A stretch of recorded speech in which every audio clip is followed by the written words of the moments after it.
It's withdraw time. Withdraw natin to Gcash. Confirm. Withdraw all.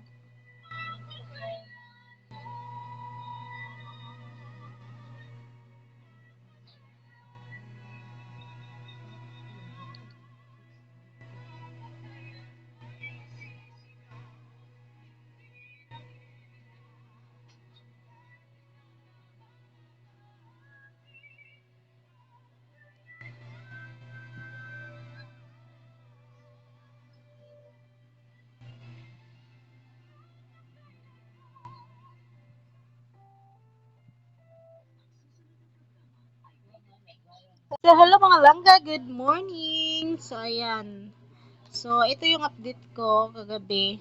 Kagabi kasi nag-withdraw ako doon sa apps na, ano, so, 400 withdraw ko, alas 9 ako nag-withdraw. So, dumating siya kagabi is 10:58 p.m. So, ayan yung pruweba. You have received 400.12 Gcash from Payer Max. So, ibig sabihin talaga niyan is legit na legit yung apps na yon. So, ayan mga palangga. So, ano ko na lang din sa inyo, i-post ko yung link para maano nyo rin, malaro nyo rin siya.